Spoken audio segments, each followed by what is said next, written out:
think we can go ahead and get started whenever you want. Great. Well, thanks, Cheryl. I'm Matt Bell, and it's my distinct pleasure to welcome everybody and thank them for Zooming into this meeting.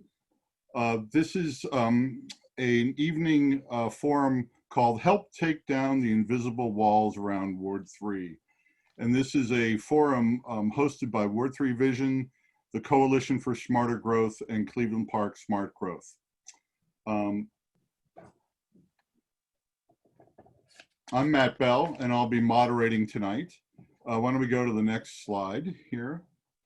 So just a little bit about Ward 3 Vision. Ward 3 Vision is a citizen group, and our mission is as a group of residents that we can imagine our neighborhoods as even better places, more walkable, more sustainable, and more vibrant. We work to ensure that DC grows in a way that is environmentally and socially responsive, positive, and progressive. So I don't think it is a difficult thing to understand that we're in a very specific and timely moment in our history, that we've seen racial injustice and a history of segregation become something that has been embedded in our communities and created invisible walls. What we want to do tonight is talk about how we got here and how we can turn the tide. We know that there's a long history of housing and land use practices and regulations that have segregated neighborhoods and class in the district and in Ward 3 particularly. These invisible walls impact us today. We are inviting you tonight to join us to examine how we got here and what can be done to take down those walls. As I said, we'll look back a little bit to history, we'll look ahead to the comprehensive plan updates, now pending before the DC Council, and look about what we can do to turn the tide against racism in the District of Columbia. So this is our agenda for the evening. The first item on the agenda will be a greeting by our Ward 3 council member, Mary Cheh, who's here with us tonight, and we're very happy to have Mary. The second, we'll have two videos tonight. The first one is called Invisible Walls. They're short videos with lots of graphics, so you'll like them. Invisible Walls, Shutting You Out. These are videos that are courtesy of the Sightline Institute, a Seattle group based at a group advocating environmental responsibility and social equity in planning and development in the Northwest. We're interested to understand that these videos demonstrate that some of the issues we're talking about tonight are not unique to the district, but part of our national story. We have several great speakers lined up tonight. The first speaker will be Neil Flanagan. His talk is called The Status Quo is Not Neutral. Neil's an architectural designer and writer. He was raised in Van Ness in Ward 3. His writing on history, regulation, and architecture has been published in Greater Washington and the Washington City Paper. And Neil is also the author of a forthcoming book charting the physical and demographic transformation of Washington, D.C. between 1910 and 1940, centered on the displacement of a mixed race community at what is now Fort Reno Park, and Neil lives in Eckington. Neil will be followed by Dan Reed. Dan is a writer, urban planner, and community advocate. He works with communities all over the United States to make their streets safer, enjoyable, and equitable. His writing has appeared in publications including Washingtonian Magazine, New York Times, City Lab, Architect Magazine, and Shelter Force. He's a resident of Silver Spring, and he's written his neighborhood blog Just Up the Pike since 2006. After Dan, we will have the dynamic duo of Anita Cozart and Andrew Trueblood from the DC Office of Planning. Anita Cozart is the Deputy Director of Community Planning and Design at the Office of Planning with a history of public sector work, primarily focused in Washington, DC. Ms. Cozart oversees OP's work on neighborhood plans and urban design analysis. She served as a managing director at PolicyLink, where she led place-based equitable development initiatives in cities across the United States, and brings to her current work at OP a decade of experience utilizing a racial equity lens with community planning, housing, transportation, and infrastructure policy. Andrew Trueblood has served as director of the DC Office of Planning since November 2018, and prior to that time, he was chief of staff at DC's Office of the Deputy Mayor for Planning and Economic Development, DEMPED, where he guided economic policy development, including legislative and budget proposals. He also oversaw policy coordination across 11 district agencies, including planning, housing, transportation, regulatory, and creative agencies. Prior to coming to DC, Andrew helped start up the DC government. Andrew helped start up the Consumer Financial Protection Bureau, and he's worked at the Treasury's Community Development Financial Institution Fund, setting up the Capital Magnet Fund for affordable housing and supporting the New Markets Tax Credit Program. Prior to his government service, Andrew worked on redevelopment planning and finance for the DC Housing Authority. After Andrew and Anita, we'll have a period of questions and answers. You can put your questions into the chat, and Cheryl Court will bring them to us there. Will be followed by a brief call to action from Ward 3 Vision about what you can do to take actions coming out of tonight, and what you can do in terms of contacting DC government to support comprehensive plan updates and other things. And we'll end on a video, Crew Musical Chairs, Why Rent is So High, also from the Sightline Institute. Also, as a public service, we want to let folks know that this is, of course, the most important public event of the evening.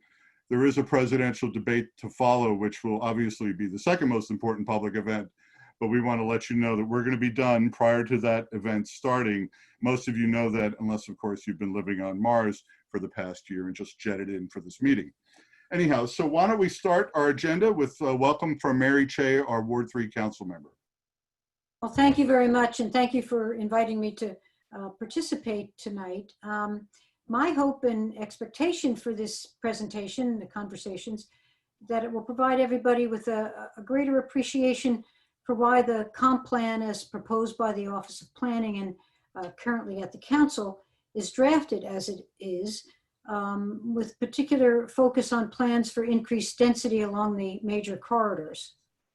Now, I know that issues related to that can create reactions, strong reactions among residents, both pro and con. But nevertheless, I think the conversation will reveal that most people actually agree on a number of things. One, that growth is going to happen in the district. Two, it's a moral obligation to allow and encourage growth in areas like Ward 3, where amenities are plentiful. And three, that growth in meeting the needs for, expanded affordable housing options throughout the district can be accomplished in a way that enhances and reaffirms the character of our neighborhoods. It's a false choice, I think, to just think that we either have to allow high-rise apartments on every street or freeze development where it is today.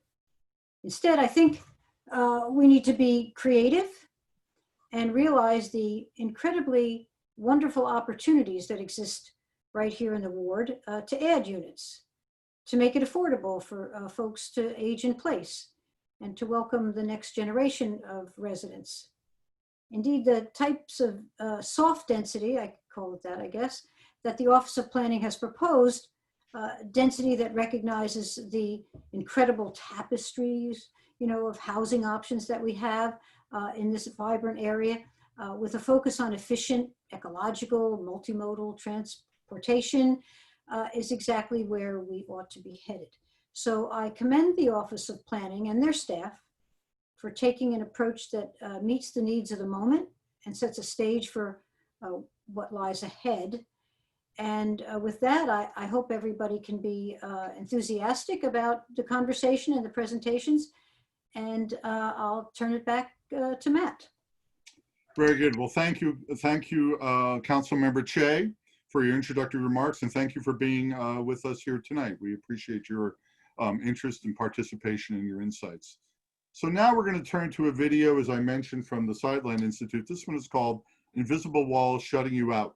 And with any luck, this will run perfectly.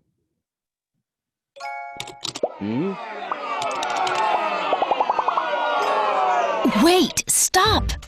Rent and home prices are out of control. Instead of just talking about it, what if we could do something to make our city more affordable? How? In a word, zoning. Some zoning laws make sense by keeping industrial areas industrial and residential areas residential. But zoning laws can do harm too. See, when zones allow only single-family homes, in other words, nothing but the most expensive kind of homes, that puts up invisible walls around those neighborhoods. Walls that shut people out. Most big cities wall off half or even 3/4 of their land. That means most of the city is zoned to keep out more affordable choices, like duplexes and apartments. Zoning walls push prices up on the inside and on the outside too, by forcing the rest of us to squeeze into the small amount of land left over. If you can't buy in, you're walled out, pushed away to where prices are lower. That means commutes get longer, creating more sprawl, more traffic, and more pollution. Does that sound like the kind of city we want to live in? Walls that decide who's in and who's out? That's not who we want to be. But we can start taking them down together with better zoning. Zoning up takes down those invisible walls. It's not the only solution, but it's a big step up to the kind of city we want to be. So what can we do? Vote and talk to your neighbors and leaders about upzoning to take down walls and encourage more homes of all shapes and sizes for all our neighbors. Visit sightline.org to learn more.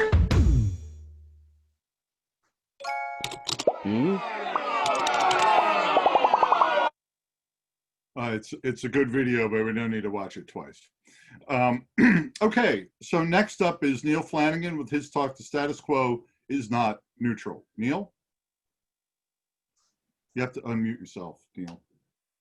Okay, thank you, Matt.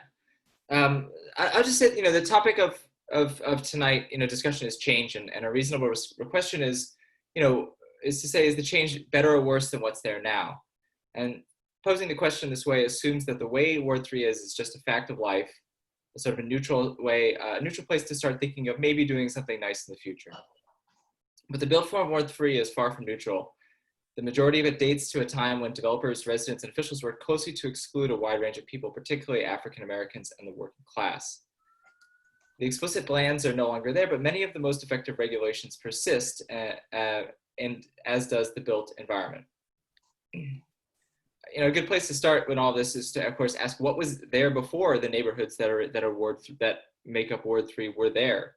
And without going all the way back to indigenous people, we can at least say that it was a community of farms and small and ecosystems. And most of Ward 3 neighborhoods date to a time when environmental concerns were just written off, and the conversion of the rural areas into what is now Ward 3, into these leafy neighborhoods, was in fact an ecologically devastating process, cutting down hills to fill valleys, destroying the soil hydrology, and building large paved roads, which of course were very new in the early 20th century, leading to a dramatic increase in runoff and damage to the streams that it was visible to this day, and we still see, of course. The other thing was that the area was full of people. It was full of farmers and town folk, most of whom were white, but in 1890, we know that at least a third of Tenleytown residents were African Americans, mostly living in the mixed race Reno community, at what is now Fort Reno Park. But there were communities scattered all over. The developers who built these neighborhoods in Northwest in Ward 3 faced somewhat of a desire from their potential purchasers to not live next to poor and non-white people. These were more sensitive than other buyers, and to cater to them and also to upsell other buyers, the developers oftentimes cultivated a fear of African Americans and poor and renters in apartment buildings, arguing that these would lower home values and lead to crime and disease. They employed a number of strategies to keep African Americans and renters out, as well as other undesirable uses. Mostly using something called deed restrictions, although it's very important to understand that the most famous tool, that a specific ban on African Americans, called racial covenant, was actually only one of a vast array of tools that was used. And in fact, racial covenants were adopted in Ward 3 very late, after they became standard in the law of the land in 1926. And these tools were, as far as we can tell, successful, were successful and lasted up until the 1960s, until the Fair Housing Act. But the African Americans who lived in the area presented a serious problem. So developers, new residents, and governments worked together to slowly transform the area. The most famous example, of course, is the clearance of Reno, a mixed race rural town, that grew into a primarily Black suburban subdivision by the 1910s. The federally appointed DC government, alongside other federal agencies, cleared the neighborhood at the behest of a developer, but also residents who advocated in the 1930s, also residents who very vociferously advocated in the 1930s for the clearance to go faster. At the same time, DC adopted a land use controls such as zoning. And you may think that the purpose of zoning is health and safety, like keeping factories and houses apart. But a close reading of DC's zoning code, ZT's original 1920 zoning code, showed this is not quite the case. In the tightest zone districts, which were called A restricted after 1924, and which is still very similar to today's R1A zoning, almost nothing besides single-family house could be built. But if you went to the loosest zones, like industrial zones, what it was called, you could build housing next to a meatpacking plant. And many people did, and oftentimes it was the only housing available to African Americans. And they would also manipulate the zoning map to put commercial districts in African American neighborhoods and other kinds of shenanigans that Ward 3 never really experienced.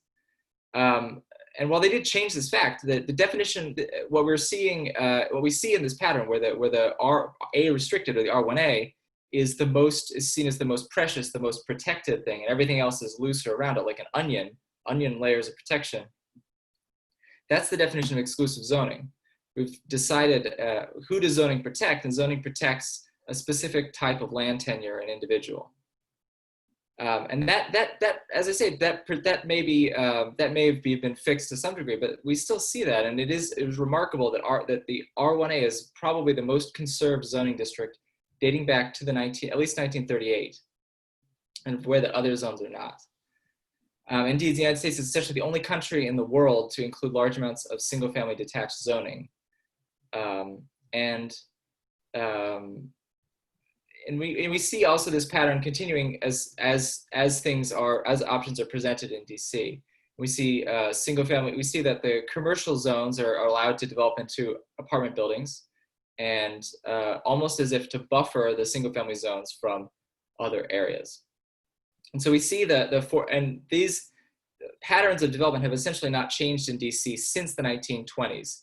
The commercial zones have gone up and down, and other sections have been frozen ostensibly to save the affordability.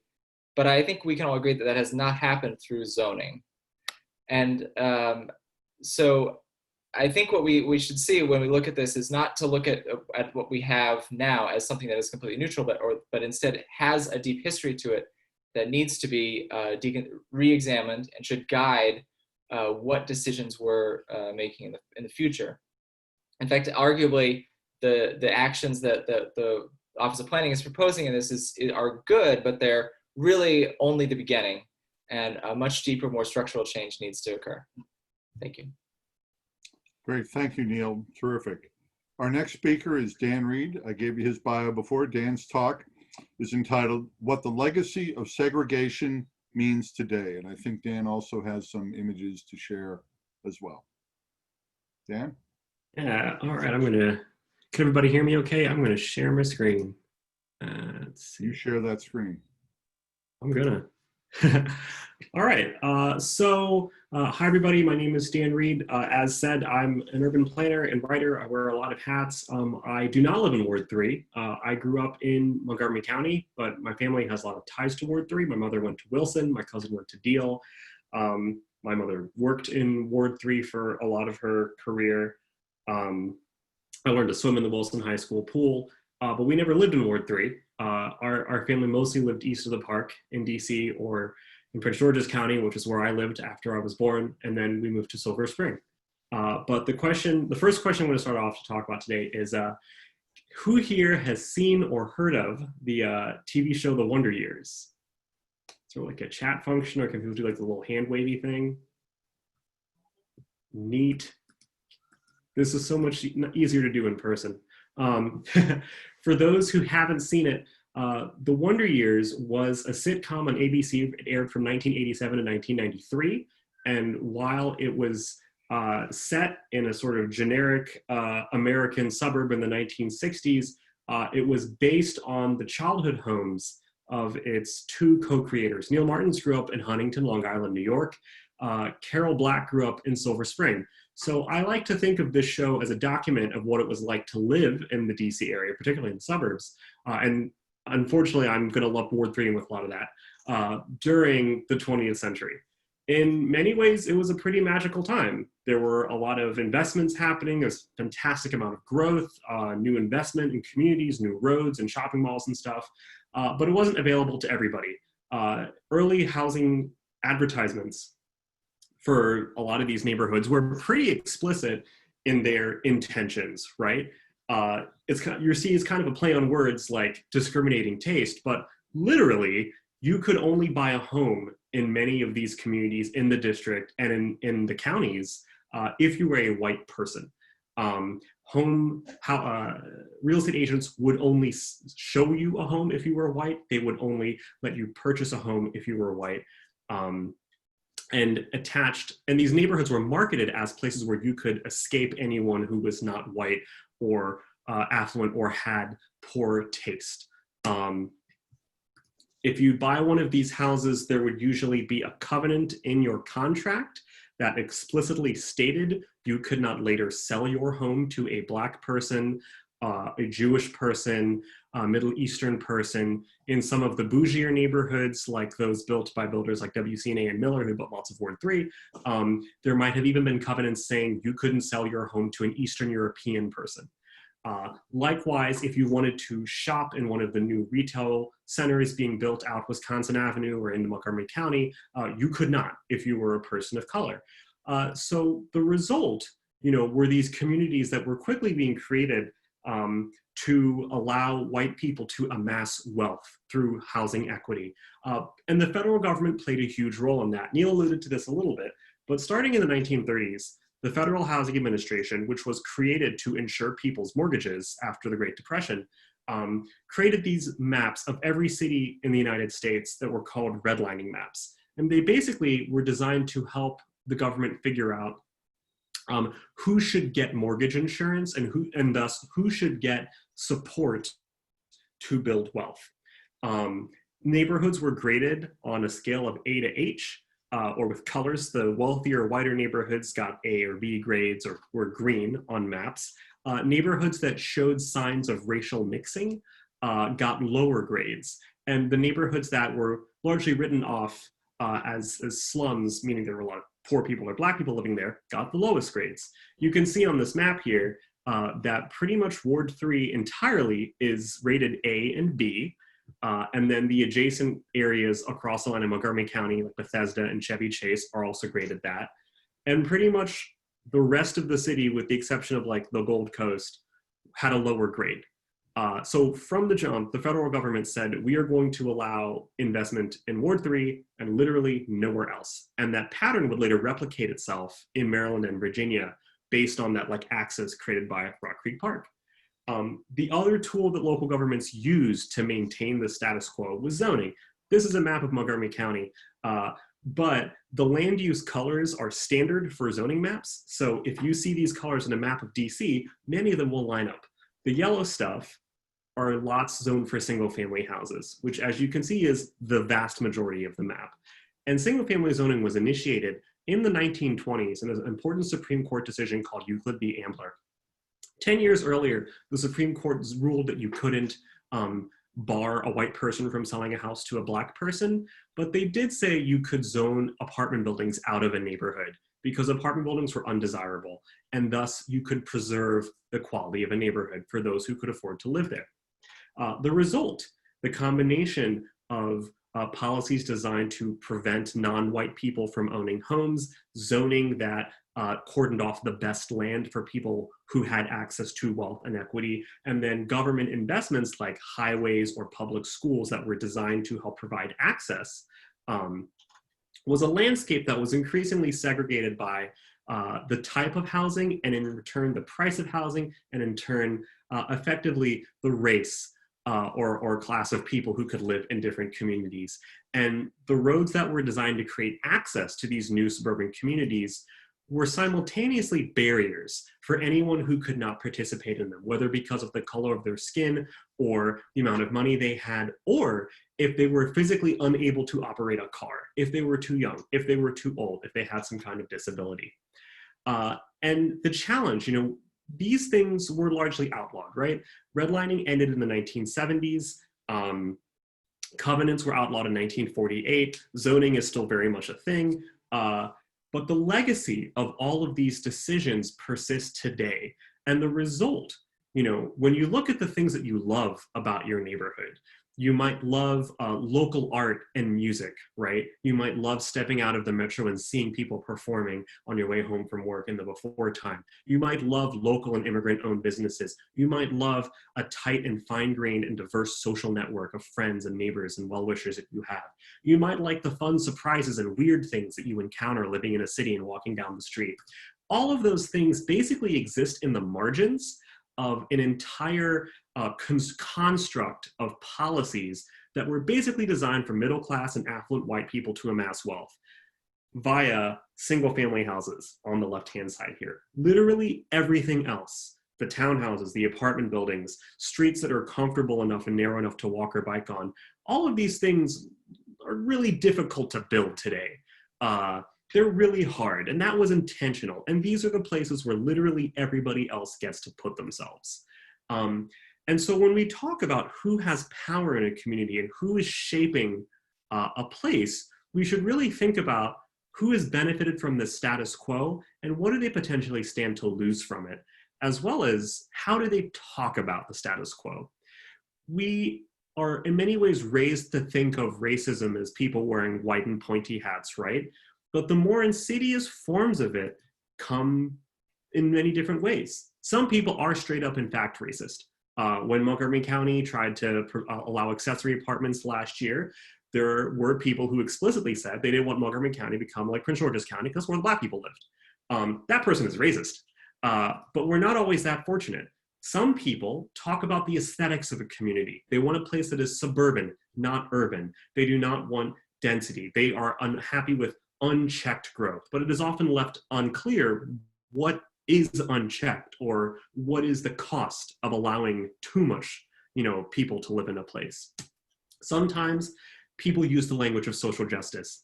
These two women held a protest outside the Tacoma Park Silver Spring Co-op 2 years ago, holding a sign that said, "We can't breathe." Were they protesting the murder of Eric Garner by a New York City cop? Absolutely not. They were protesting the construction of a shopping center on a city-owned parking lot next to the co-op, a fight that has been going on for 6 years and is still continuing. Naturally, a lot of people use the language of the environment. The classic example is the town of Chevy Chase and the Columbia Country Club spending tens and hundreds of thousands of dollars on environmental studies to block the construction of the Purple Line. And there are even companies that can help you with those kind of efforts, such as this consulting firm that will help you protect your neighborhood from environmental threats such as apartment buildings. It is so important to think about the language that we use in our neighborhoods, to talk about our neighborhoods, and to really interrogate what do we mean when we talk about stability? What do we talk about protecting? What do we talk about when we talk about neighborhood character? Who gets to define that neighborhood character? Who has defined that neighborhood character? And who benefits from the way neighborhood character was designed and written on a map 80 years ago? The result for everyone who did not get access to wealth and generational opportunity from a map made 80 years ago is a cruel game of musical chairs in which you struggle to find housing that you can afford that meets your needs in places where you can actually be near the stuff that you want to be near. This is a zooming into that redlining map from the 1930s. Like I said, this part is Montgomery County, but here's a little nibble of Ward 3 there at the bottom. And like I said, from the jump, there was this east-west split. The west side got access to government-backed mortgage insurance. The east side did not. This is a map of commute times. The lightest colored areas have the shortest commutes and thus the easiest access to jobs. The darkest colored areas have the longest commutes and thus the least access to jobs. This is a chart of how home values have rebounded since the Great Recession. The lighter greeny colored areas were the areas that had the greatest increase in home value since 2004 and thus were able to recover their wealth that was lost during the recession. The areas with the darker colors were areas where home values have either stabilized or fell since the Great Recession, which means these are communities where people have lost wealth, which incidentally are many of the majority Black and majority people of color communities all across the DC region. This is a map of public school enrollment looking at Montgomery County. The lighter colored areas have the fewest students on reduced lunch. The darker colored areas have the largest number of students on reduced lunch. And that naturally translates to home values, creating a new cycle today about who gets access to wealth and who can protect their wealth.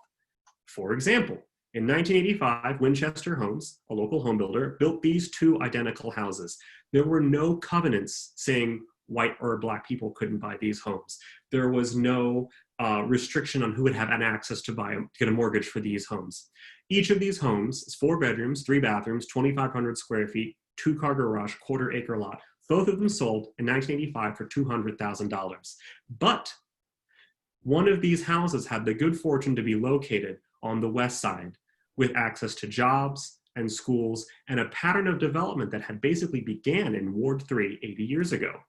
Today, that house on the right is worth $250,000 more than the house on the left, which is on the east side in a slightly less ranked school, ironically, the woman who wrote The Wonder Years went to in the 1960s, in an area that's surrounded by big expensive houses. But the difference is that's where people of color live and we're allowed to live.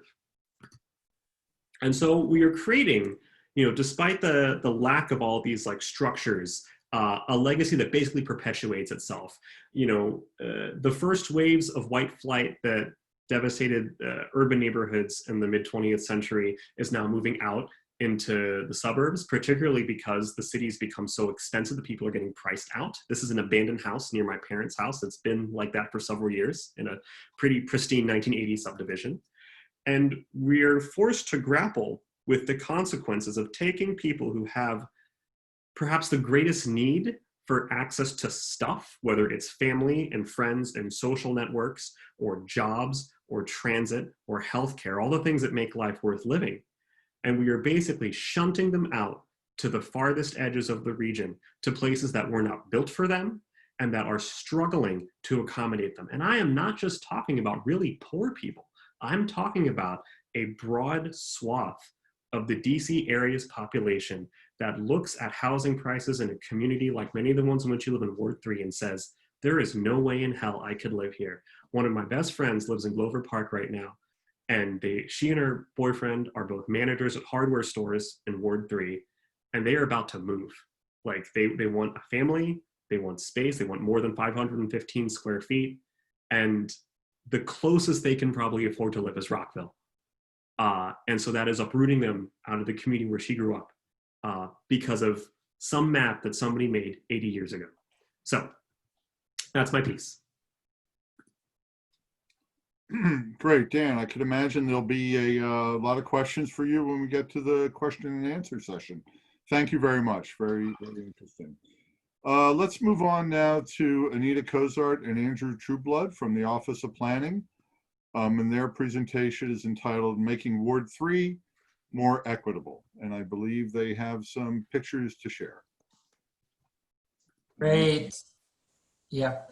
Thank you, Matthew. And thank you to Ward 3 Vision, Coalition for Smarter Growth, and Cleveland Park Smart Growth for hosting us. Thank you, Councilmember Cheh, for your welcoming remarks. I thought they were quite helpful, as well as to Neil and Dan for, I think, some really important context. I think understanding how we got here is really critical when we're thinking about where we're going. And now I'm excited to share with you a little bit of work about where we're going. One thing that we hear a lot when we begin having these discussions about our history and our challenging history sometimes is, okay, so what? So what can we do about it? And today I want to share with you something that a step that we're taking, I think as shared by Neil, maybe not, there's more to be done, but I think this is an important step. It was underway, and we've really, I think, anchored this comprehensive plan update, as I'll share with you, around really addressing some of these inequities that we've seen in our history.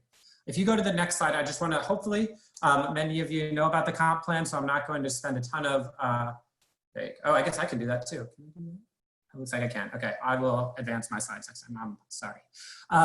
So the comprehensive plan is the district's high-level guiding document. It's required by our Home Rule Act, by our charter, and it sets a long-term vision for the district, really through the lens of our physical growth and change. It allows us to be intentional about how and where we change, how we balance competing interests. As was mentioned, you know, we need sometimes industrial uses. How do we balance those needs with needs for housing or for other things? It allows us to think about that and ensure a vibrant, equitable, and resilient city, not only for us, but also, as I think mentioned, for our children and grandchildren, and a place where they can live. The current comp plan that we have was written by some people actually here today who helped with a lot of that feedback in 2006 under a vision called A Vision for Growing an Inclusive City. And I would submit to you that in 2006, the focus of that was very much on growing. The shadow of the Financial Control Board was still over the city. I think a lot of the challenges of 50 years of population decline and financial hardship, some of which was based in some of the racial segregation that we've heard about, was really still cast over the city. And it was thinking about how do we recover as a city and grow. It was amended lightly, I would say, in 2011 with mostly kind of technical updates. But given how much our city has grown and changed in that time, I think I was a planning, and the city believed it was important that we update it now to reflect our conditions, our opportunities, our values, and our challenges.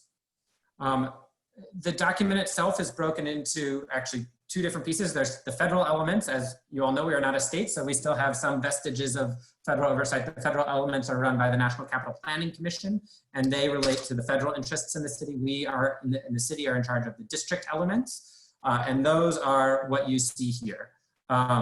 The first is the framework element, which some of you know was passed by council last year, which really provides a lot of analysis of the data and the forces driving change, and it sets the contexts and definitions for the rest of the plan. There are also 10 citywide elements which address the range of our systems from housing, arts and culture, historic preservation, and transportation, among others, as you see here, really citywide elements. And then there are the 10 elements organized by planning area that you see on the right. That contain recommendations which are unique to each of our places in each place in the district. The areas are try to group neighborhoods with similar characteristics so we can track progress across decades. And it's important to note, and challenging at the same time, that they are not the same as wards. We do not use ward boundaries because they change every 10 years according to the census and their political boundaries.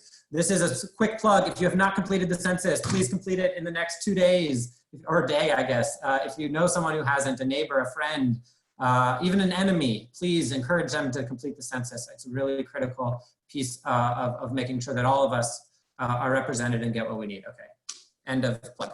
All right, so you'll notice if you, I can go to the next slide. Maybe I can't. Whoever's, Anita, can you go to the next slide? It looks like it can. Okay. So this is the planning area we refer to as Rock Creek West. It is one of the closest to the ward boundaries, but as for those of you who know ward boundaries so well, it doesn't exactly follow Ward 3, but it does encompass, it is pretty much aligned with Ward 3. Two important elements of the comprehensive plan are these maps. What we're showing are just the Rock Creek West element. You can see all of them at plandc.dc.gov.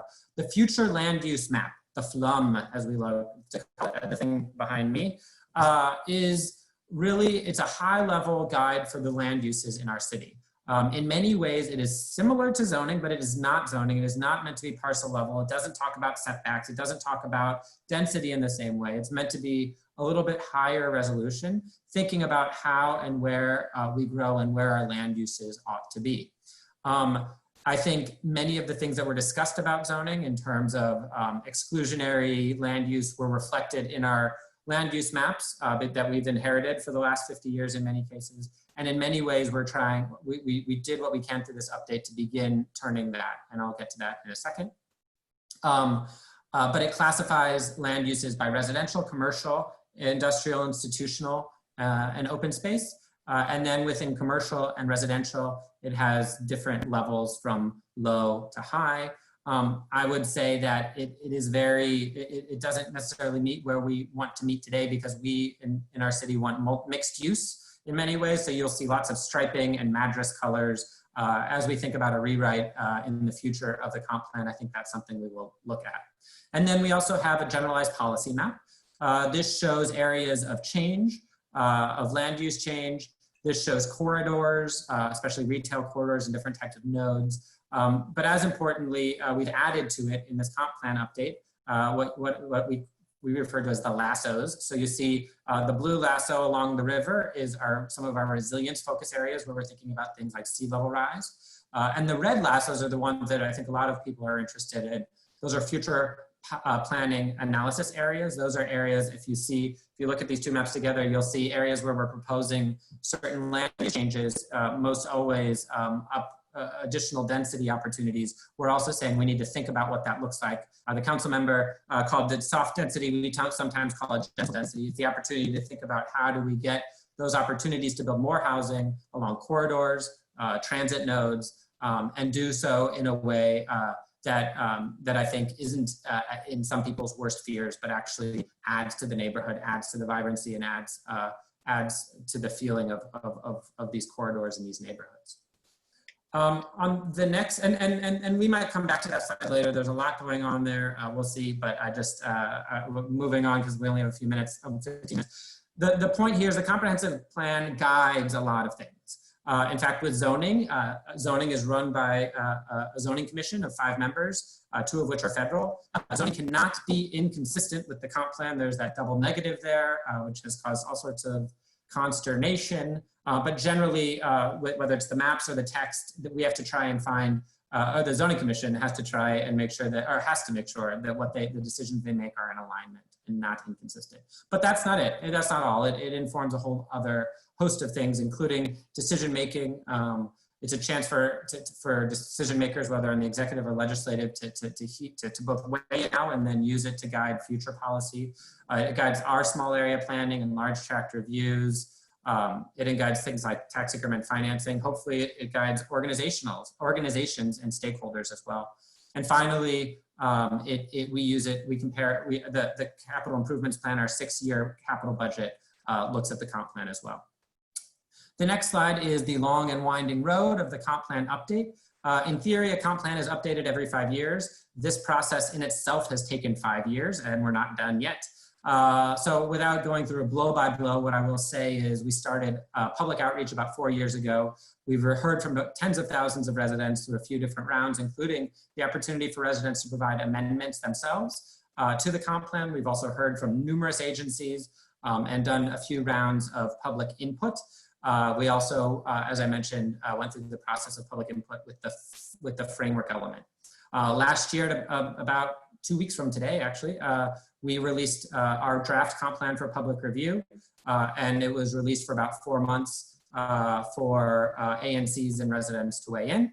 And we submitted, the mayor submitted her proposal to the council in April. As Councilmember Cheh mentioned, it is before the council. And there's right now is actually, you can weigh in with the council, as Anita will share in a minute, and through December 3rd. And we're hoping that the council will pass it before they finish their session this year. There are a couple more steps you see there, but that would be a big step and a big help in us achieving some of the things that were mentioned previously. So briefly, what are some of the updates I mentioned? I showed you on the map. We did a number of things to create opportunities for the housing that we need, especially equitable housing across the district and affordable housing in all parts of the district. Anita will talk about that. Housing was a critical update. Housing has always been challenging in the city. It's become even more so. Housing costs, housing segregation, housing equity since 2006. We also added resilience, which wasn't really even a thought in 2006. but throughout the plan, you'll see elements of resilience, not only about environmental sustainability, but also around things like hardening our infrastructure, community centers, and things like that. Equity and racial justice is a critical update throughout the comp plan as well. Anita will talk about that. Public resources, thinking about how we use our public space, how we coordinate our public investments is something that we added. And then finally, before we submitted to council, we did a COVID-19 scan. There's a lot in there about how we address disasters, public health emergencies. We broadened some of the language to talk about public health emergencies. It was focused more on natural disasters, but we think it really does still speak to the time and the issues that we're facing now much better than the current plan. So I think with that, I will turn it over to Anita to share a little bit more about some of those cross-cutting equity issues that are addressed in the comp plan. Thank you, Andrew. So I just want to offer a few comments to provide some context around how the comp plan addresses equity in the context of housing, as well as how the comp plan's policy goals are deeply informed by the district's housing equity framework. So looking at the framework element, there is a defined vision around equity. You see it below. Equity exists where all people share equal rights, access, choice, opportunities, and outcomes, regardless of characteristics such as race, class, or gender. You'll also find other definitions around racial equity in the framework element that was crafted closely by the council. And those definitions there really help to inform our thinking around some of the goals that you'll find in the citywide elements that Andrew spoke about, the goals that really raise up the importance of accessibility in the context of housing, in the context of economic development, really focused on reducing disparities across race and geography, and educational attainment. Those are just a couple sampling of the goals. Additionally, OP, we worked to identify 97 comp plan policies and actions that explicitly focus on equity. And we put these together in a tool that we hope that is usable to you all, the Equity Crosswalk, that's available on plandc.dc.gov. And so encourage you to take a look at that.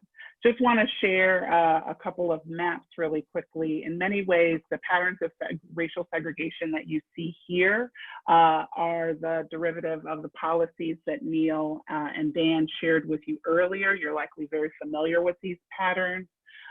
Seeing if you focus in on the district, seeing west of the park, that it's mostly a white population with some Hispanic, some Asian. And then east of the park, and particularly east of the river, you also see that it's a predominantly Black population.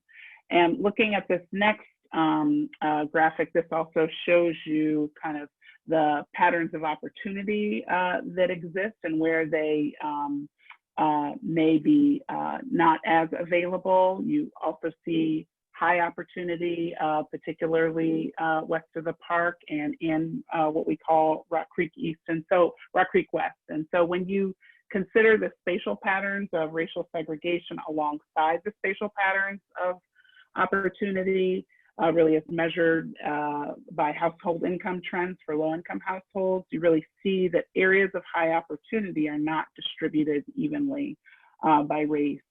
And one of the things I want to point out is that in the Rock Creek West chapter, it really acknowledges that this planning area is an area of high opportunity, and it has a role to play in both preserving existing stock of affordable housing, but also providing new mixed income housing.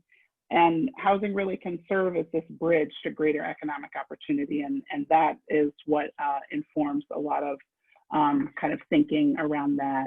You all are aware of the socioeconomic indicators as you look at Ward 3 or Rock Creek West as it relates to the district, really higher home values and also higher median income. We really wanted to, talk to residents about their thinking as it relates to affordable housing. And so that really deeply informed our work on the Housing for Equity and Growth framework. And so we asked residents, and when we asked Ward 3 residents in particular about their perception of the distribution of affordable housing, 3 and 5 said that it was not fair. Very much aligned with the rest of the district residents. And across the district, when you think about where, and when we asked residents, where should we prioritize having, where should we prioritize having the affordable housing, we saw that across the district, residents looked at Rock Creek West, Rock Creek East, and Capitol Hill. And so just want to let you all know, Andrew mentioned that we almost a year ago released the Housing Equity Report. Many of you are very familiar with it, but I just want to share with you the Stop the screaming, stop yelling. Just stop, it doesn't make Yeah, I know. The recommendations are summarized here, from the report are summarized here, and I just want to highlight a couple that are pretty of chief importance for Rock Creek West, really thinking about the fact that across the district we want to achieve a minimum affordable housing units of 15% within each planning area, so that's an important target to work towards by 2050. And in addition, really encouraging the development of affordable housing in high cost areas is also an important priority to lift up from that report. So here you see, and I want to borrow Councilmember Cheh's language here around kind of a tapestry of housing types that really support the diversity of housing needs. This is something that really underlies the key policies that are in the housing element. Which really focuses on the need to expand the supply of market and affordable housing and focus on preservation, providing opportunities for home ownership in key places, and really importantly, housing for vulnerable populations as well. So I just want to flag for you all a few policies. It's just a sample. There are many policies in our very voluminous comp plan. You see a few here that are both in the land use element as well as the housing element. And I'll focus your attention around the policy that's related to supporting affordable and market rate housing development in high cost areas to get at that mixed income target that we have. And also really thinking about kind of this policy here related to encouraging new and retaining single family homes, duplexes, row houses, and more to really provide a range of housing types for a range of household incomes. And here you see kind of this graphic depiction of kind of the idea of gentle density really being able to demonstrate how an increase in housing supply can be accomplished through really thoughtful design. Also, the Rock Creek West element itself has some very specific, very place-based sets of policies related to housing. Certainly really encouraging senior housing and housing for people with disabilities along Wisconsin Avenue and Connecticut Avenue, supporting affordable housing that's again along those same avenues and particularly near the Friendship Heights Metro, taking advantage of that transit node. And then also thinking about the importance of infill development and that features those design transitions that I talked about on the previous slide between that large scale development that you might find along the corridor and smaller scale development that's farther away from the corridor.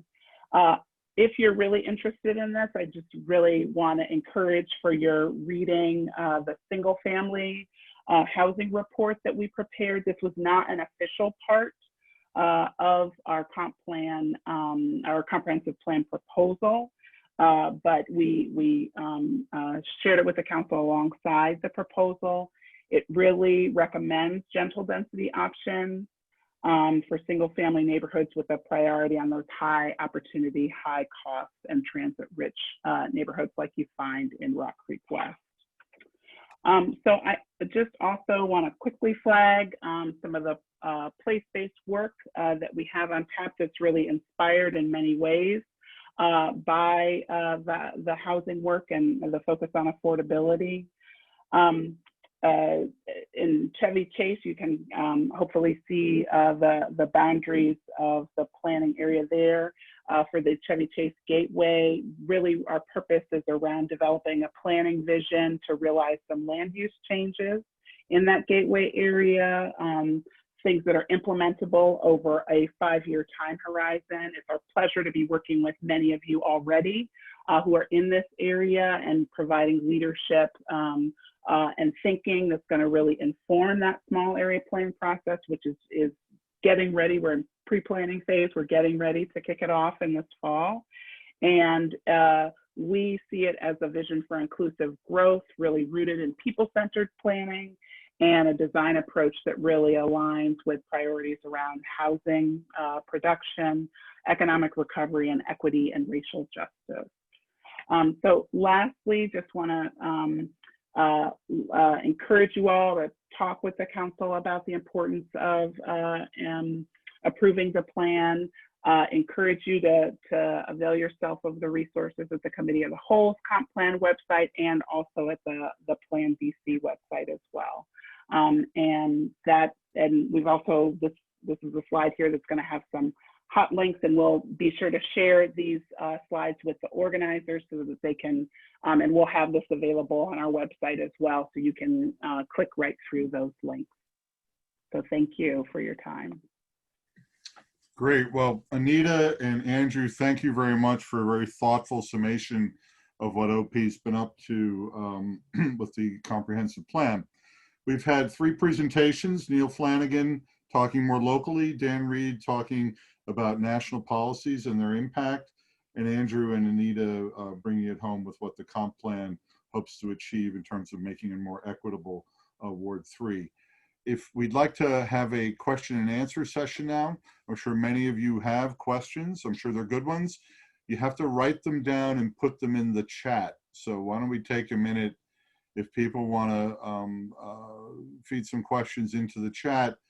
Cheryl Court is going to be the short order cook expediter and collate the questions, and we'll try and direct them to some of our panelists and get a little bit of Q&A going here. So I'm sure people have questions, and so you all have the chat feature on your Zoom link. So please feel free to take a second and put some questions in there.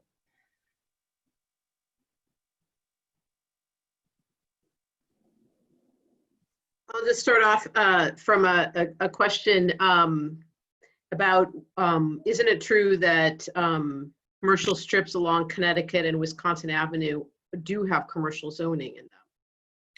Yeah, probably best to offer that one to Andrew and Anita about the commercial strips on Connecticut and Wisconsin.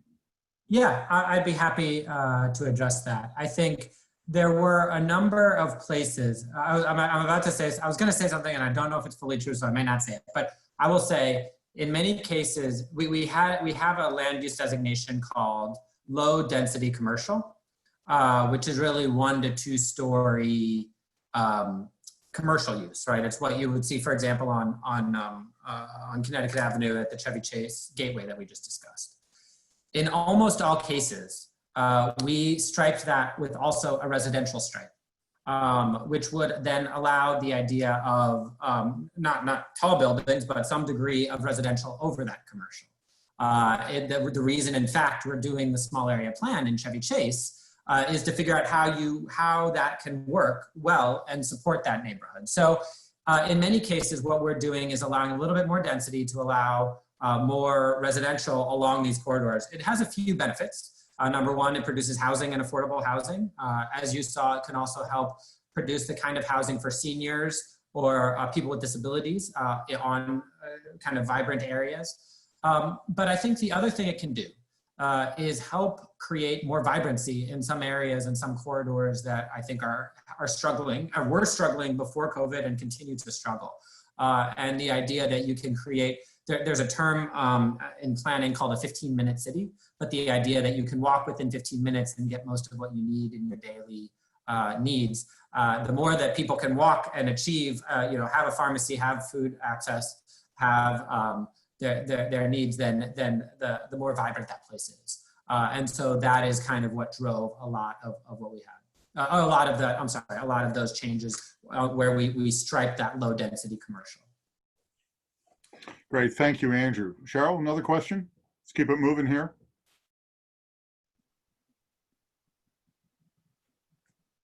You need to unmute yourself, Cheryl.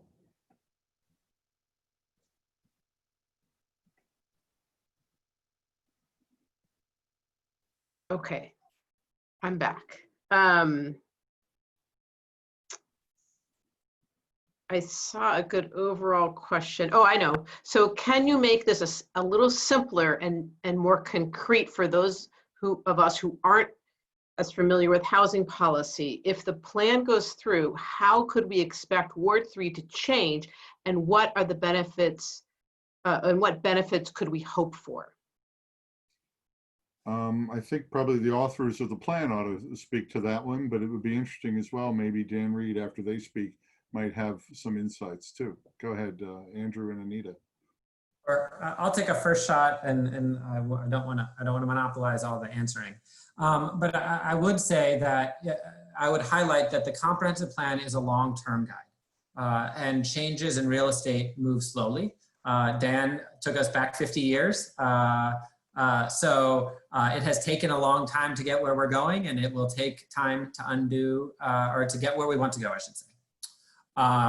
So the intention is that this isn't something that will change tomorrow, but it will set us the stage for the opportunity to build the additional kind of housing and density to achieve those goals that we've heard and that we've set through the comprehensive plan. And so primarily the tool is through land use, but there are also other policies and actions that go along that support those efforts. Things around, for example, promoting affordable housing and more affordable housing that are important as well. So the idea is it's a high-level goal, it's a high-level document, but it does have specific things that we need to do to unlock those opportunities, especially on land use. But I'll turn it over to others to weigh in. I would just add that, housing is expensive because we've chosen to make it that way. There are things we can't control. Labor costs are going up, construction costs are going up, but we can control the process by which housing is approved. And if it takes several years to get something approved and lots of fighting with neighbors and No, I can't talk right now, please. Legal costs, like that drives up the cost of housing for people who want to rent or buy it. If we restrict where we can build housing to only a handful of places, a little skinny strip along Wisconsin and Connecticut Avenue, like naturally the land values are going to be really high in those places, and that will drive up the cost of those homes. If we open up more places, particularly those places that were cordoned off from the, what the Supreme Court literally called the parasite of apartment buildings in the 1920s, I think over time we'd find out that it was a lot more affordable to do it. And while it might sound counterintuitive, like one of the best things that we can do for equity in the longer term is just to make room for people. We're not just, as I said before, we're not just talking about we're talking about very poor people, but we are also talking about middle class and even upper middle class people who are priced out of this community. When a house in Tenleytown or in Palisades costs $2 million, that is the vast majority of people in DC cannot afford to live in that neighborhood. So affordable suddenly means a lot of things. Okay, thank you, Dan. Cheryl, got another one for us? A question for Andrew. How will the comp plan efforts influence policy changes in other housing-related agencies like the HCD or DCRA to kickstart more housing production west of the park? Thanks for that. I think that's a good and important piece of this is that, and you saw that in the little, in the diagram that we had, that the comp plan guides policies and programs and investments, but it doesn't require them, right? It just helps.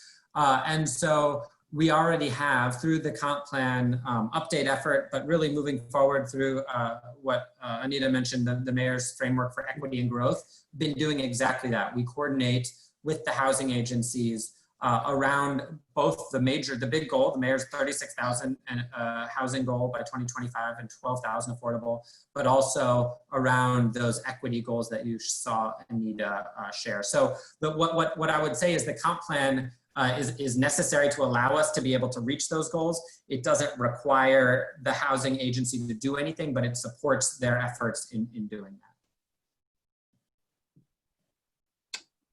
Cheryl, any good follow-up questions out there? Let's see. Well, so I'm just trying to manage these questions. So this is from someone who says, I'm an affordable housing developer and resident of AU Park. We support the mayor's call for affordable housing in Ward 3, but it's lip service without resources to back it up. Developing in Ward 3 is more expensive than other parts of the city. To make rents affordable requires significant subsidy. Will the mayor set aside funds in the budget for that?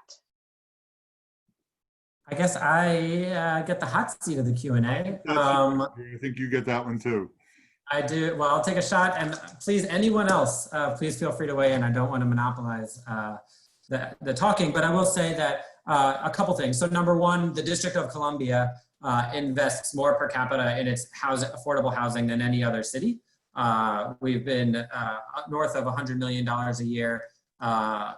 And then even in this challenging budget, we're able to achieve that. So that I think is an important baseline. The federal government has basically given up on affordable housing, and they were a critical supporter of affordable housing for the last half century. And requiring cities to do it is just a different level of magnitude. But the mayor and the council have been committed to that, also through things like vouchers. So I think that the point you raise about costs is exactly why there's not affordable housing in Ward 3, right? It's hard, there's less land, there's less opportunity for density, and it costs more. And I think that's the reason we need to say our goal is about equity. So we can't just look at dollars. We can't just say, well, it's cheaper to put more affordable housing in Ward 8 than it is in Ward 3, so let's just continue segregation for another generation. I think the answer is every ward, every part of the city needs housing and different types of housing, and that's what this recognizes. And there are costs to that. And but the cost of equity is part of the reparative justice that's required given the centuries, or the decades and centuries really, of racial injustice. And so it's but a small, I think, investment in that. But I will say, more specifically for practitioners, the mayor proposed and the council approved a tax abatement for high cost areas, Ward 3 included, for affordable housing. So that is something that we're excited, one way to help lower some of the costs and lower some of the needs for whether it's Housing Production Trust Fund or other sources of subsidy to produce that housing. The other thing that I'll mention is where we're looking at more density, we are tying that to more affordable housing. So where we will be creating more opportunity for residential, we expect more affordable housing than is required now. We have a law called inclusionary zoning, which requires between 8 and 11% affordability in all new multifamily buildings. And this would require between basically 11 and 20, depending on 11 and 20%, depending on how much additional density is offered. So I think we have to use all of our tools, and we're looking at all of our tools to really begin tearing down the walls, as this virtual discussion is called. So you mentioned restorative justice, and one person asked, I'm especially curious about the equity discrimination piece and whether there is any plan for restorative residential justice to address the disposition of Black residents of Reno and the Broad Branch Road and other locations.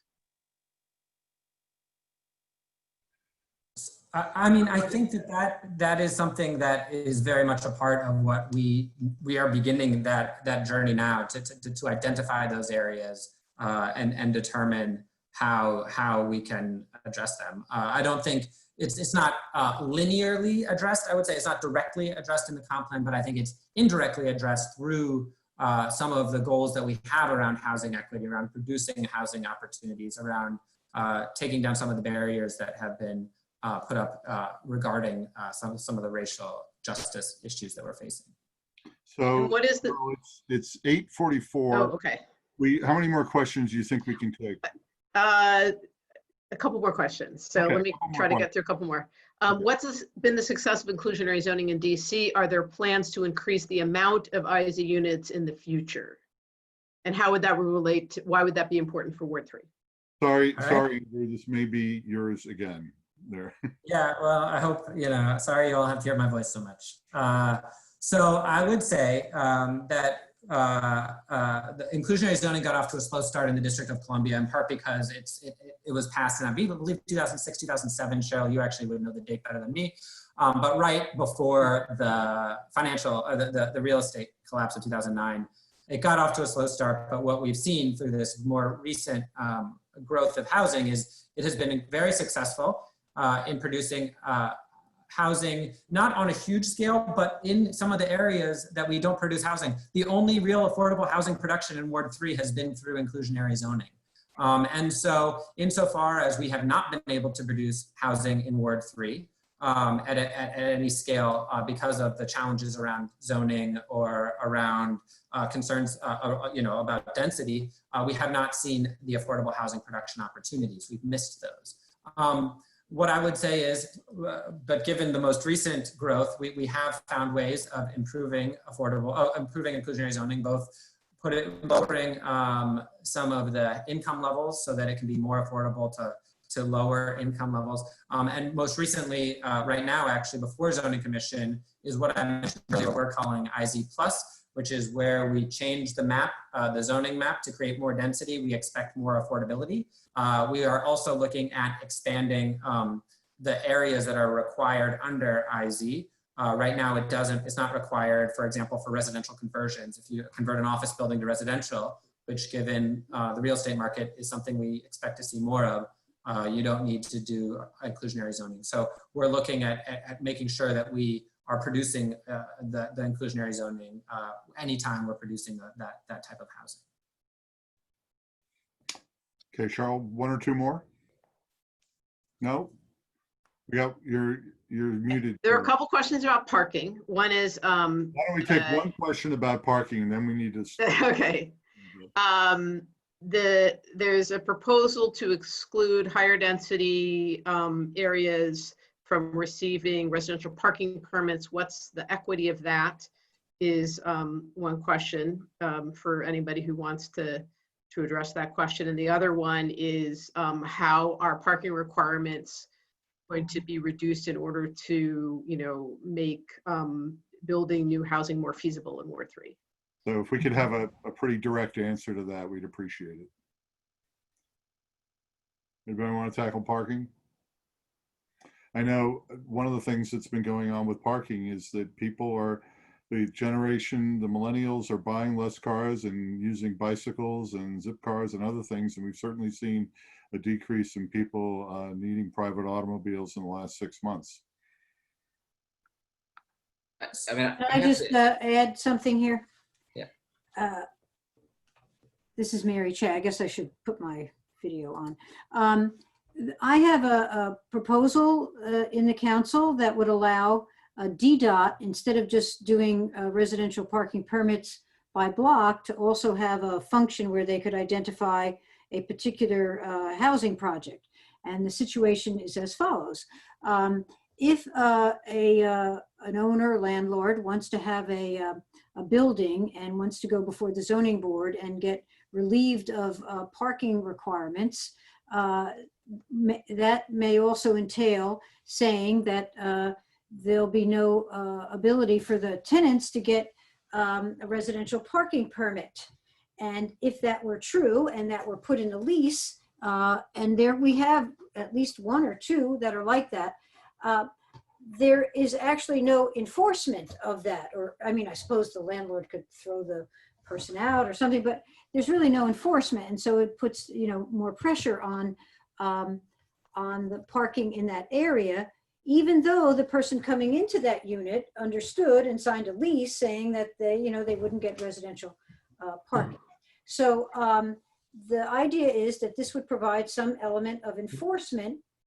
It's not, I don't think, unfair if that's the terms under which you rent, it's in your lease, but now it's actually going to have some way of being enforced, because if you do apply from that address for a residential parking permit, it'll be in their program and they will deny it. So I know that's just a little small element of this, but I thought I should own up to the fact that we actually have legislation that it bears upon that question. That's all I got. Great. Thank you, Councilman. I know we need to wrap up. I actually just want to give Dan Reed a chance to talk a little bit about gentrification that he asked to. Dan, you get the last word. I mean, just as like a closing thought, we can't think about our neighborhood and this ward in a vacuum, right? In many ways, the development and gentrification that we see in other parts of the city, particularly just across the park, is the result of people who would like to live in Ward 3 and cannot afford to, right? The ones who would be buying row houses in Glover Park are moving to Petworth, where my family has lived since they immigrated here in the 70s. And now Petworth is too expensive, so they move to Brookland, or they move east of the river, or they move out of the city entirely. And like in many ways, the challenges that we face as a region is because the communities that have the best access to jobs and stuff, which in this case is Ward 3, has been so exclusive for such a long time. It has repercussions that go far, far beyond your community. So I think it's important to think about like the weight that your particular place in the world holds for the rest of the region, and why it is so important to be talking about this specifically in Ward 3. So.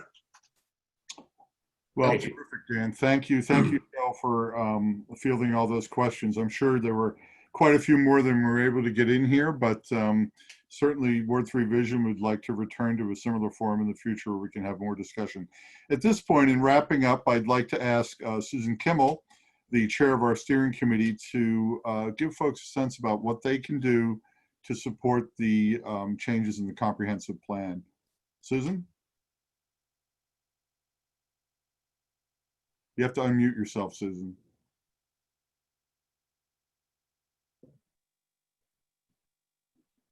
I wanted to thank everybody for attending this evening. We said that, well, the program was how the comp plan would begin to take down the invisible walls of exclusionary zoning. And I think this conversation shows that an hour and 15 minutes is just the very beginning and touching the tip of the iceberg of all that needs to be discussed. But I think the kinds of questions shows this is a very aware audience. Everybody really asked very good questions, and I think we got an excellent presentation with both the historical side and where things are headed for the future. And I think this kind of dialogue is so promising as to how we might be able to get there. So thank you everyone for participating.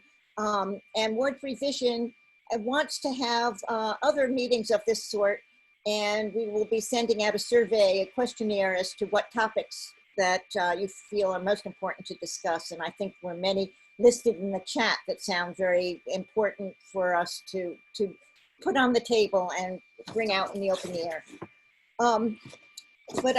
For following up, we really would like people to write a letter to DC Council, to Councilmember Cheh and the chairman, Philip Mendelson, and others on the DC Council to urge them to pass the amendments to the comprehensive plan in 2020. That by putting it off, it really just means that so many things are put on hold in the city and the progressive development cannot take place, and who knows when it'll eventually be passed. This is an ideal time to take action. And I can't see the chat, but I think if you go here, let me see if it will work now. There. I just put into chat the link, and you can click on it right in the chat. Will take you to our website where there is a model letter that's ready to go. You just have to click on it and fill in, you know, your name and a few other things, and then it will be sent out to council members.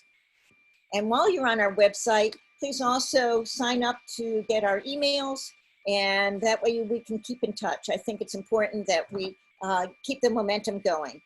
There are other Had to be fast. But in the housing market, instead of being fast, you just need to be rich. Here's how it works. Imagine there are 2 houses and 3 families playing. The music stops and everybody scrambles for a home. The wealthy family gets the big house. The middle-class family gets one too. But there's no house left for the last family. What if the neighborhood added a new house? Let's make it a fancy one. The wealthy family says, "Hey, cool," and moves in.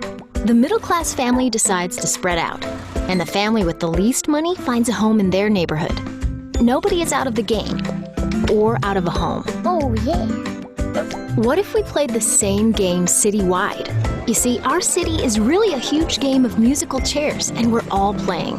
When there aren't enough homes for the people who live and work here, everybody has to compete for what's available, and the rents go up and up until people are priced out of the city and have to drive farther and farther to get to work. To fix it, we need more homes. Let's see what happens if we add more cottages and condos. Let's swap these old warehouses for something more comfortable. How about a mother-in-law apartment? What if our communities add enough homes of all shapes and sizes for all our neighbors? Ah, that's better. More homes means more of us can stay and thrive in the city we love. And that's great. Want to do more? Visit sightline.org/morehomes.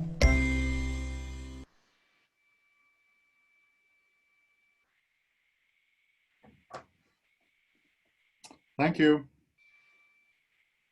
Good night, everyone. Good night, everyone.